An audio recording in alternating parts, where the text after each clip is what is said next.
Hello, everyone. Welcome to another episode of Yesshift. It's another Steven's Vinyl Adventures episode. This time focusing on Asia in Asia, but I'll also be touching on Record Store Day news that came out this week because, this little sub series is about vinyl, so I might as well catch up on that news and I'll touch on a couple other bits of news as well. Might as well in order to lighten the load and whenever the next news desk episode comes out. And if my voice doesn't feel up to par, I'm getting over something, so I'm just powering through. There might be moments of pauses where I'm just trying to, compose myself, making sure I can speak well enough. But yeah, where do we even begin? So I'd been planning this Asia in Asia episode for a little while. I thought it'd be nice to do it a week after the Alpha episode and around the time of these Japanese tour dates that the current Asia lineup is doing, which pays tribute to that Asia in Asia set. And uh, I won't talk about what that set list is until the end of the episode. It's very similar to Asia and Asia, but there are a few minor differences which I really want to talk about, which are fascinating. And where do I even begin? Do I start with the record store day stuff, or I'll also say that the timing of this is kind of nice. This Asia and Asia live at the Budokan Tokyo 1983 episode, because just yesterday, Yes Music Podcast ended up releasing an episode where Kevin and Mark talked with Glenn Williams about prog rock bands performing in Japan and the scene there. And also, happy birthday to Kevin Mulrine. It was his birthday the other day. But yeah, it was a really fascinating conversation. Glenn Williams really shed some light on what the scene is like over there. Like, the legacy prog acts are still huge over there, but it's really tough to get newer prog acts over there, apparently. So yeah, check out that discussion after this episode if you haven't already. And a happy birthday to Richie Castellano. It's his birthday today. He's been instrumental in Jon Anderson and the Band Geeks. All those guys, they perform so well, and really excited for their next album that's expected to come out later this year. But yeah, they're involved in the record store day news as well. So I guess I'll begin with all of that, and then I'll eventually shift into the Asia in Asia thing. So I'll show the cover for this. And Record Store Day is April 18th. And just get to this tab here. The artwork for this very much complements the Perpetual Change artwork. Let me share this other one. Let's see, share tab, and then I'll read from that one. Oh, okay, I'm supposed to do this. Yeah, I got it now. I got it. Okay, so Jon Anderson and the Band Geeks True is getting a Record Store Day release. So this says Jon Anderson and the Band Geeks will release a deluxe edition of True exclusively for Record Store Day on April 18th, 2026. The deluxe release expands on the critically acclaimed debut from the former lead singer of Yes. It includes a previously unreleased piano and string quartet of Build Me an Ocean, along with alternate exclusive artwork designed by Stan Decker. This special Record Store Day pressing offers fans with a new perspective on True, while presenting the album in a collectible record store day only configuration. Yeah, and yeah, I do see one of the comments here comparing this to Salvador Dali. I definitely get those vibes. And like I said, it very much feels like it's in the same world as the Perpetual Change artwork. Maybe it's like you could turn the camera and it would be like right next to that. Um, but yeah, this is really cool. I guess Build Me an Ocean. Um, I wonder if this is the same or at least similar to the demo that John released a while ago ahead of when the album was being made. Maybe, or maybe it's something different, but yeah, I'd be curious to get this even just for that. Even if it is something I've heard already, I do love the music.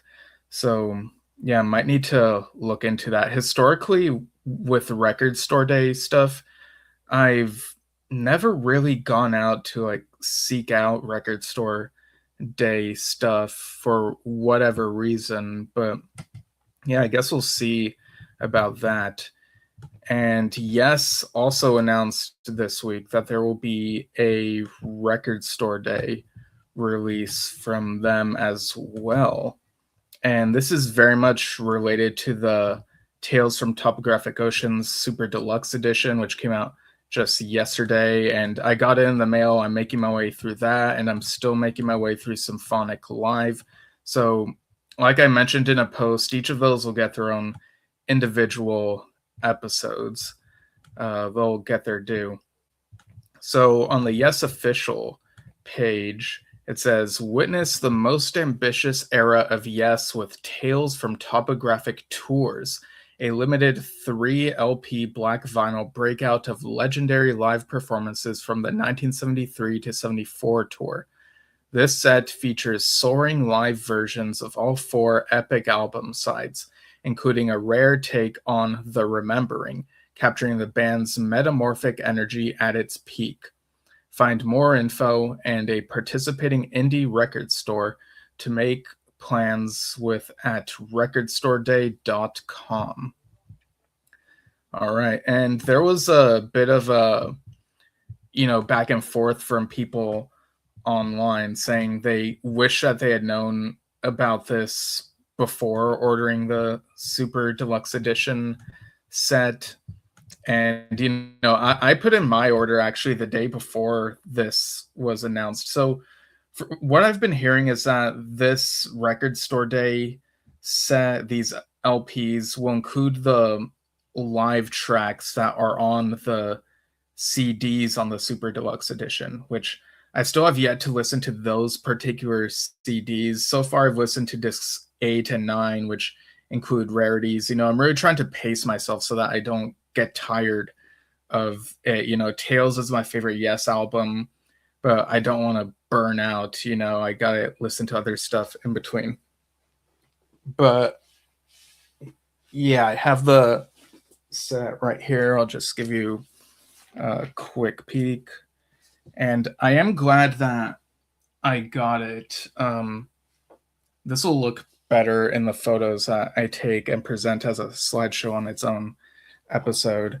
I really love the look of it and how the CDs are housed on the inside of this. So I'll do a proper overview of that in the near future. Might be in the next week or so, depending how far I get. Because, like I said, I'm still getting through Symphonic Live. So I got a lot. I've got, yeah, I'm really glad to have this stuff. It's really cool. So I am curious about whether I'll be, this is also something it would be nice to have, but whether I'll be able to acquire it, I'm not really sure. So if I do, I'll let y'all know. But I think it's really cool, but it might have been nice for it to be announced sooner, as I've been seeing from other people. But then again, I feel like all of the Record Store Day announcements were pretty much set for this week. There was a scheduled week where everyone would do that, so maybe there really was nothing that could be done about that if it all had to be uniform.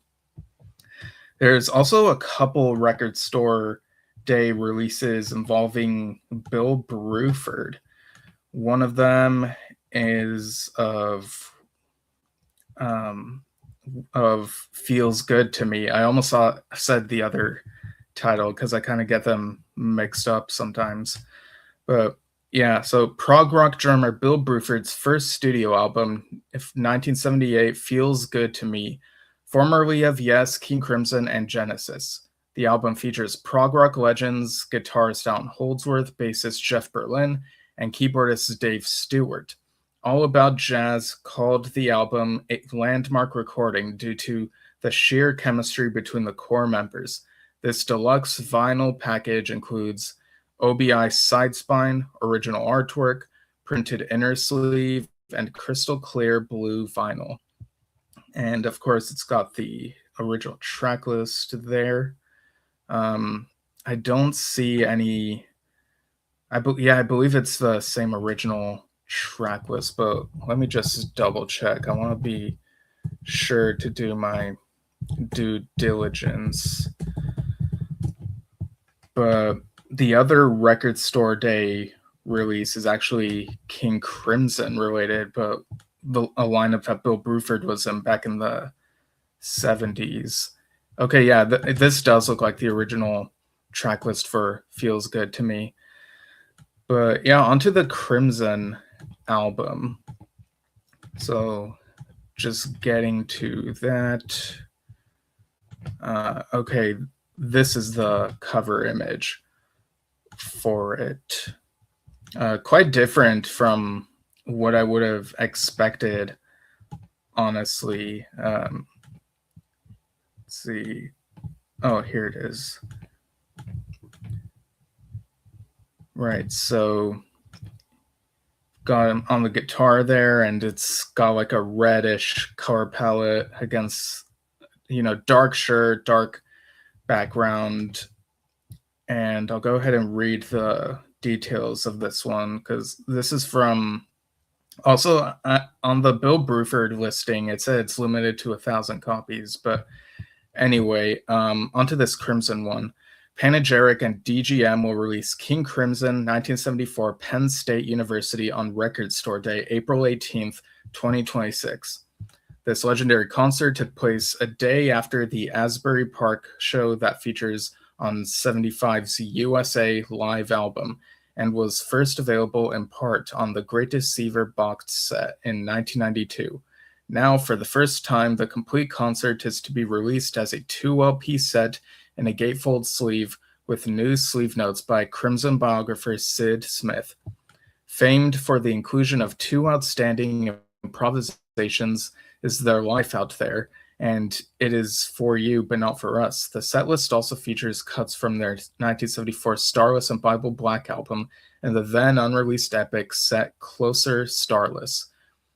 Long requested by fans for a vinyl release, Penn State is being made available on 200-gram double vinyl exclusively for Record Store Day 2026.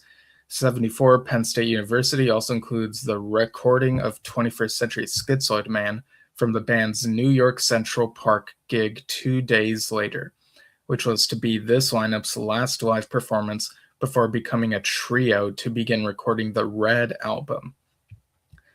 All right, so that's pretty exciting. I see the track list includes Walk On, No Footing, Larks, Tongues, and Aspic, Part 2, Lament, Exiles, Improv, Is There Life Out There, Easy Money, Improv, It Is For You, But Not For Us, Fracture, Starless, 21st Century Schizoid Man, and yeah, record June 29th, 1974.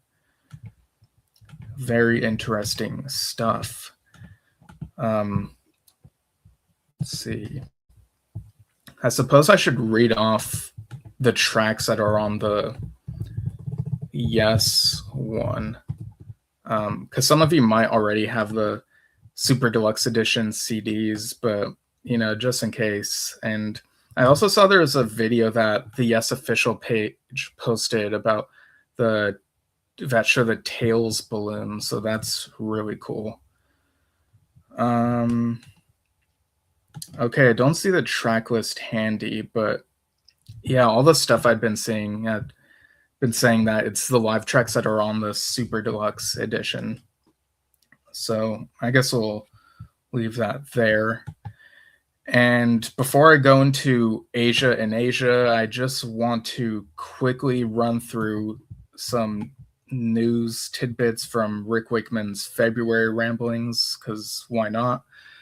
He says, Return to the Red Planet has been mastered and is ready for production. Genuinely pleased when I listen to it, even though I'm desperate need of a hi-fi stack with CD player, cassette player, and turntable with decent speakers, as my systems are all in dire need of repair. Finish with sleeve notes. Next stage is designing and producing a great cover. There will be a playback with a Q&A, not sure where yet, possibly Decoy Studios. Random House and Penguin Books have decided to do an in-depth biography, and I've commissioned Ian Gittins to put it all together, and to this end have already been meeting up where I have been rambling away and answering numerous questions about my life that even I couldn't remember. Ian has ghostwritten for such luminaries as Billy Connolly, Cliff Richards, and Carmine Appice, and the book will be published in autumn, and I'm hoping to visit as many book fairs and bookshops as possible, as I did with the Grumpy Old Rockstar books, as I love doing those events. February sees a lot of continuing preparation for the remainder of the year. Starts in earnest on the first weekend of the month when son Oliver arrives to go through the set. Okay, so that could be going on right now, getting ready for the Wakeman and Son tour. On the 2nd, he was at Eric Jordan's nursery studio to record keyboard additions to 2 different tracks. Also in the first week, meeting with a builder, put together the studio at the previous house with the help of Eric Jordan, as work will begin in March on the new studio. Wednesday the 4th, first visit to the hairdressers since the operation. On the 6th, he went to Bristol for the Slapstick Festival, where he played live piano to a Buster Keaton short silent movie called The Boat, and the Beacon. That evening at the Beacon and following morning at the Lantern Theater, presenting a load of comedy musical moments from throughout the years. On the 9th, he heads to London for a meeting with Brian Deal-A-Day Lane, so Brian Lane, manager, and also attending the American Embassy, where his visa is being renewed. On the 13th, yes, Friday the 13th, will be off to Pinewood Studios to do some filming for a documentary about Keith Moon. And throughout the month, he'll also be recording more podcasts with Mark Jeeves. And answering questions have been sent into Uncut Magazine. The most recent episode dropped the other day of Rick's podcast, The Myths and Legends of Rick Wakeman. That one had a nice bit about Lee Pomeroy, and Rick had really nice things to say about Lee Pomeroy, bassist, and talked about the ARW days in regards to him. On the 16th and 17th, he'll be doing a load of interviews for America to talk about the Wakeman and Son tour, and hopefully won't bore the listeners too much. On the 21st, he and Oliver have a warm-up show, although it will be full-on and far from a gentle warm-up. This is a Divisies gig, this is in Divisies, and sold out very quickly after it was announced. It will be a lot of fun for sure. See you next month. Cheers, Rick. And I also saw that Adam Wakeman, along with Young Blood, they won a Grammy, and Rick posted about that. The Jazz Sabbath Live album comes out February 20th. I'd missed the first listening session for that, and there's another one last night that was more friendly to the time-wise to the eastern part of the world, and I set an alarm to try staying up to listen to that. But when I got up from the alarm, I couldn't stay awake, so I'm just gonna have to wait to listen to that album when it comes out, when I get it, But yeah, very excited for that Jazz Sabbath live album. But okay, so Asia in Asia. Thank you for your patience. So again, this is the concert, or it was actually a couple of shows that they did this this lineup. The original Asia lineup was John Wetton, Steve Howe, Jeff Downes, and Carl Palmer. But after Alpha came out, John Wetton ended up leaving, and they really needed someone to perform with them at the Budokan. So Greg Lake, being a good friend of Carl Palmer, was able to fill in. And I've talked about this concert and the video, the CDs, I'm sure. But yeah, I finally got to listen to the vinyl records that are in this box set that I got a couple years, or maybe 3 years back, even now that I think about it. I remember Dad and I did an unboxing video of this, but I'll go ahead and show these photos of it that I've just recently taken. So this shows pretty much the contents of the box set. This is this paper thing that's in it and shows all this stuff. So you see the CDs, the Blu-ray, the records, which are in white and yellow. You got the lineup right there. And they use Alpha Roger Dean artwork as the poster, one of the posters that's in this, and includes the lineup for this live thing there. Kind of odd, because I associate this so much with the album that has Wetton on it, but I'm sure that when the concert was advertised, Alpha, that imagery was all over the place. Then we have this poster with the artwork that's on the cover of the box set. Got that Roger Dean round architecture place that I'm sure anyone would love to visit. Got this body of water, these arches, rock. I don't know if they're made of rock or shells, or maybe even a plant or something else. I don't know. This is the little envelope, or something like an envelope, which contained the posters and the photo. And this was a little thing that had the Asia pin. And I believe that's the same logo that's on the 2007 Tokyo video, if I'm not mistaken. Or it's probably on the earlier albums even. I have to look again. But here you got the 2 CDs and the Blu-ray. And something I didn't notice before is the writing credits for each of the tracks, at least on the Blu-ray, maybe on the other things as well.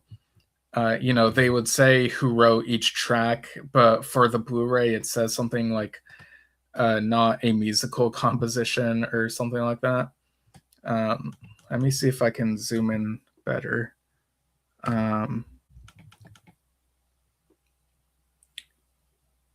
Yeah, I think it says non-musical work, but yeah, I just thought that was pretty funny. We got the backsides of the CD and Blu-ray sleeves, which showcase the lineup in these photos, all of them in color, all of them in black and white. Let's see, am I zoomed in enough? Okay, I'll go to the next slide. So these are the front covers of those sleeves, the CD and Blu-ray. This is the cover of the box set itself. It's nice and big. This is the yellow record, and that is, yeah, that's sides 3 and 4. and the white one is sides 1 and 2. And okay, this is easier for me to read right from me. Yeah. All right, let me read off the track list for these. Let me finish this first. So this is I think this was this is the back of the LP sleeve, which includes a track list. So side 1, we got Introduction from Mark Goodman, MTV. Track 2, Time Again, The Heat Goes On, Here Comes a Feeling, Eye to Eye. Side 2 has Steve Howe solo sketches, In the Sun, Only Time Will Tell, Open Your Eyes, Jeffrey Downs solo, and in parentheses it says Ahiri, The Setting Sun / Bolero. Side 3, The Smile Has Left Your Eyes, Wildest Dreams, Carl Palmer solo, Heat of the Moment. And side 4, Soul Survivor, Cutting It Fine, and Daylight. And that's the front of the LP sleeve thing. The thing that contains the LPs, like everything. These are nice shots of that lineup. And right here, you got the info: MTV satellite telecast to America, 6th of December, 1983, Matt Wiggins and Rick Nelson 2022 remix.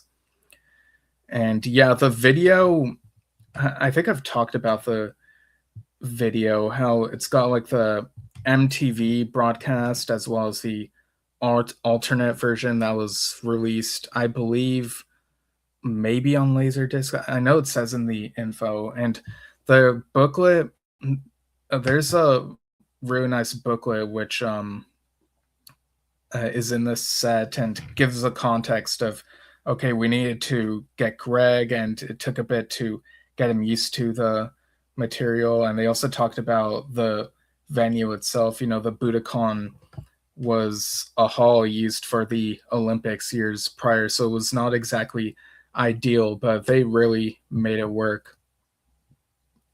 So yeah, I really enjoy this concert. It's got that bombastic sound.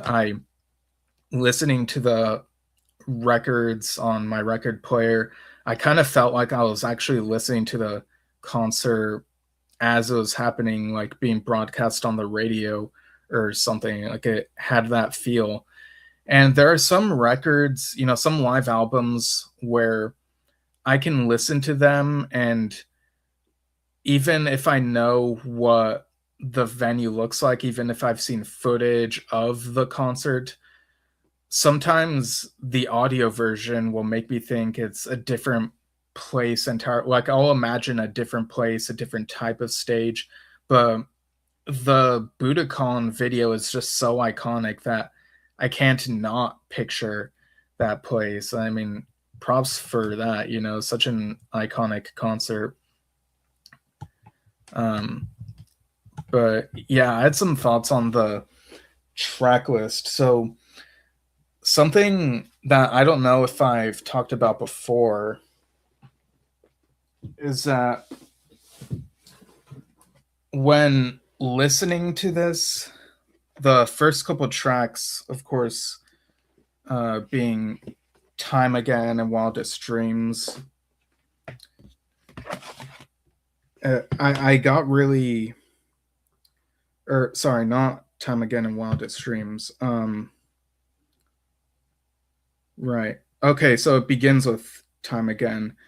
I did kind of wonder, listening to this, it made me kind of nostalgic for, weirdly, the 2007 Tokyo DVD during the original lineup reunion period, because they began with Time Again. And, it's a good opener for the concerts. So definitely not the only time they've done it.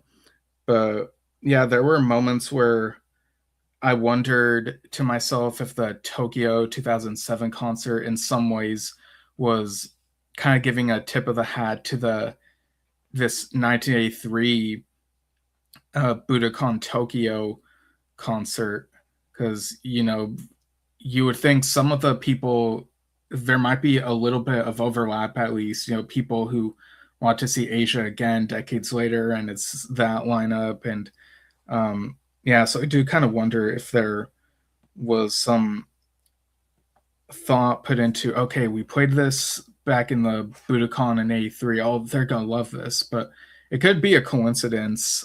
They would have appreciated the concert either way, I'm sure. But yeah, this track list got a lot of the first album, but you also got alpha tracks like Eye to Eye and Open Your Eyes. The Smile Has Left Your Eyes, all the eyes. But yeah, okay, Wildest Dreams is further down in the track list.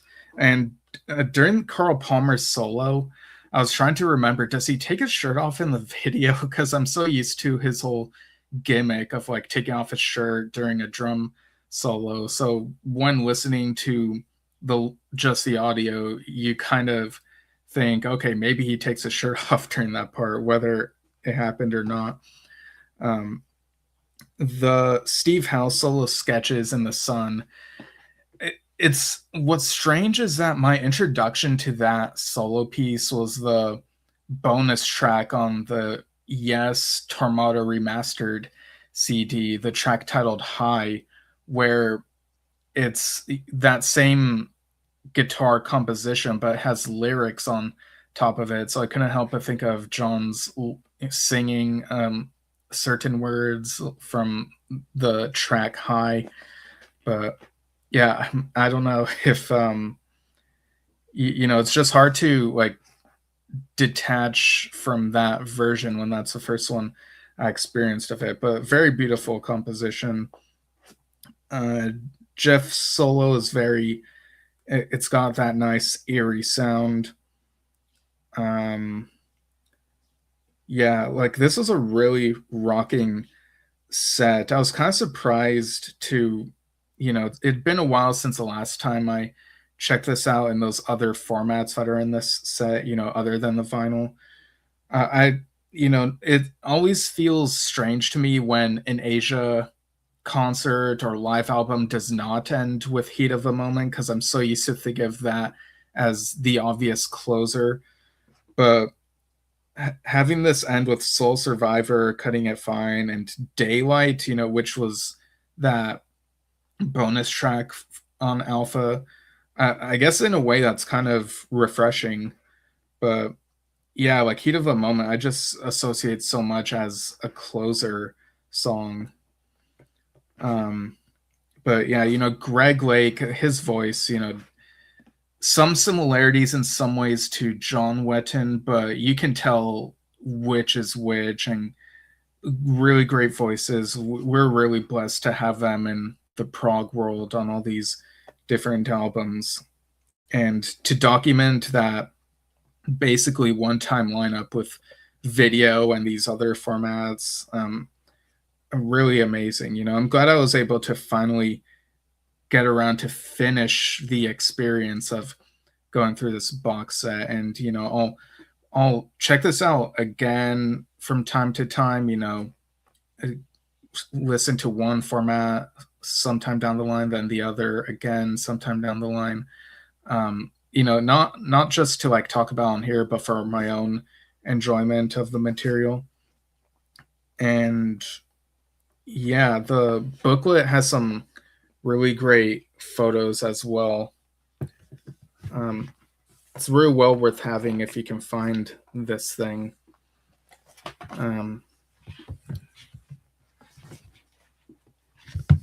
Yeah, let me just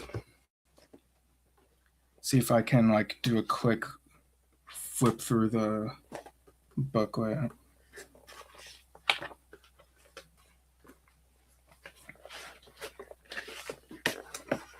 Yeah, so the booklet is about this big. It's got all sorts of neat stuff in it. I love when they go all out for these releases and put in all the work for big booklets like these. They're, they really complete the experience, because you got the concert captured as is, so it's like you're listening to it now, but you also have the stuff that's looking back on all of that. You even have words from Steve Howe in here. So yeah, very iconic Asia concert. I'm just making sure I set this aside safely. Man, I just love the feel of the box, like how smooth it is. Like the blue color palette is very fitting, and the video looks great. Like I can't say enough good things about this Asia and Asia thing. But yeah, so the current Asia lineup has been paying tribute to that set. They've played at least a couple of the Japanese tour dates so far. I actually have in front of me one of the shows has a set list over on Setlist FM. So, assuming this is correct, I'll, if you don't want to hear, what the set list is, like if you're tuning in from Japan and haven't seen the final show or whatever, go ahead and tune now, and I'll be back next time, probably talking about Symphonic Live, unless I do something crazy and finish Tales Super Deluxe Edition before then, in which case I would do that first.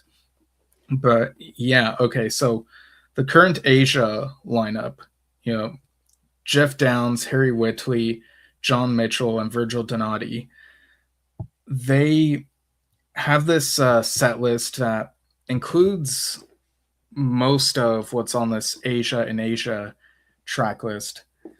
Some of it is in order, some of it is not.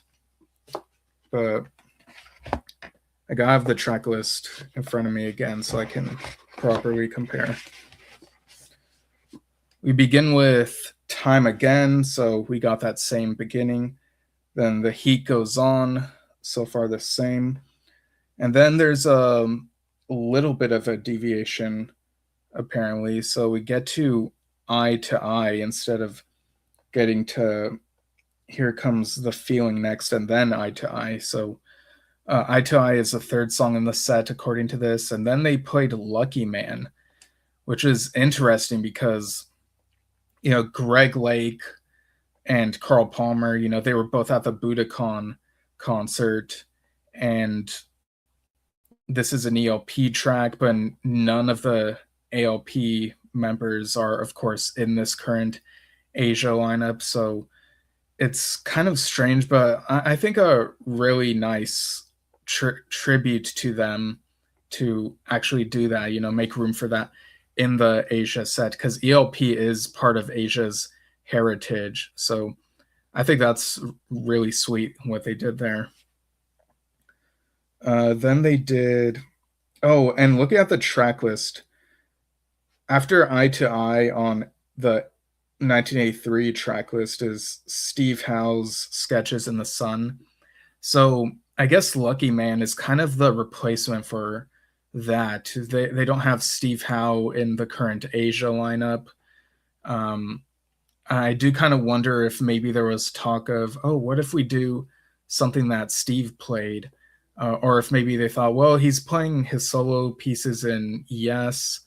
But then again, like Carl Palmer's ELP Legacies, I think also playing Lucky Man. So yeah, I kind of wonder what the conversation was like. But either way, that's an interesting choice. And I think doing something different as opposed to making it all exactly like the Asia and Asia 83 set adds more flavor to it.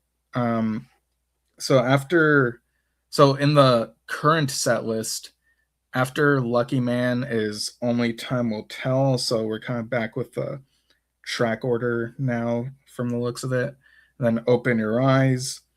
And then a little bit of a deviation as they played Cutting It Fine, which on the 83 track list is much further down. And after Cutting It Fine, they played The Smile Has Left Your Eyes. So kind of getting back in the order, and then Wildest Dreams, and then a drum solo. So that's very much in line with Carl Palmer drum solo, but of course it's Virgil here doing a drum solo. Then we get Heat of the Moment, followed by Soul Survivor. And for the encore, they played Don't Cry,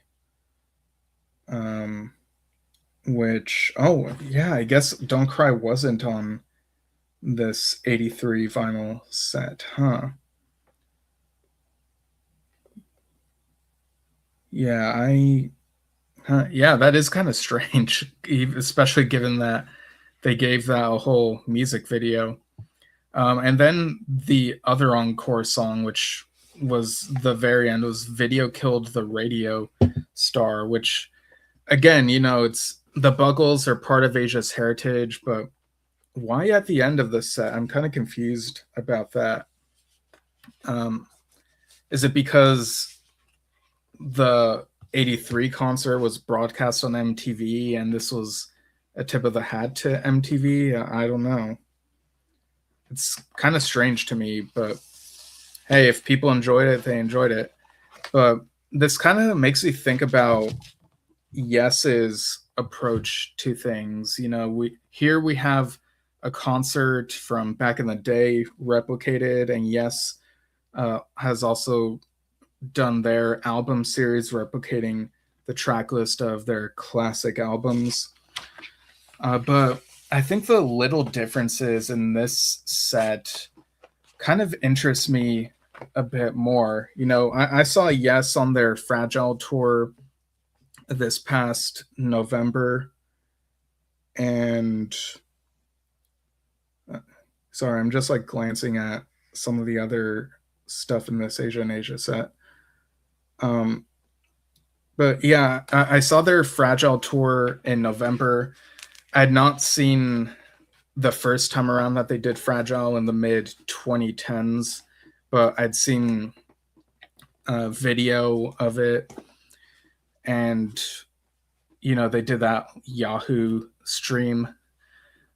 So even though it was cool seeing them perform all of Fragile, I think it might have potentially been more interesting if the solo pieces, while it's nice to give a tip of the hat to the members who were on that album, it might have been interesting if the current members of Yes had swapped out those solo pieces for their own pieces that they were involved with. Like Steve Howe could still do Mood for a Day, or he could play some other solo piece that he doesn't normally get to play. Billy Sherwood could have still given a tip of the hat to Chris Squire by maybe doing a bass medley of some conspiracy stuff, maybe even thrown vocal passages and stuff. John Davison, maybe he could have sung something from Glass Hammer or some of the other things he's been involved with over the years. Jeff Downs, he's got some really great instrumental pieces in Asia and in other stuff, so very well could have done something there. And Jay Shellen, he's been involved with a lot of things, so I'm sure he could have done something interesting. I think he might have done a drum solo actually at some point in the concert that I saw. You might need to listen to my review of that again. I'd have to look again, but yeah, stuff like that where it's like you get the familiar experience, but they throw in surprises and stuff so that it's not exactly the same. I think I quite like that approach. So yeah, maybe something that would have been quite interesting to see. Anyway, very much looking forward to seeing what the current Asia lineup does. Again, they're putting out the Live in England live album recorded last year, comes out in March, and they've got a studio album coming out later this year. So I'm real excited to see what this new configuration of Asia is able to put together. And again, it doesn't overshadow the previous eras we've enjoyed. It's just a new era, and clearly there's a reverence for the older stuff. So it's all part of the lineage, the heritage, the legacy. All right. So thanks for tuning in. I'm actually quite surprised I was able to go on for this long with what I've been getting over. And hopefully I gave Asia and Asia its justice. I feel like I've talked about it at various points on this podcast throughout the years anyway. So um, it's funny the little things that take you a while to notice. I just noticed that the logo at the top has two Asia logos. There's like the smaller one that's mostly greenish, and it's surrounded by the more bluish one. It's, man, Roger Dean always surprises me, like even long after the fact. I love that stuff. All right, so I'll be back probably sometime this coming week, and we'll see if I talk about Symphonic Live first or a Tales Super Deluxe Edition first. Um, very fun stuff. Very fun getting back to listening to some of this music more often. And Dad will be back as well later in the month. We'll talk about the Yes album for its 55th anniversary. So thanks for tuning in, everyone, and we'll see you all soon.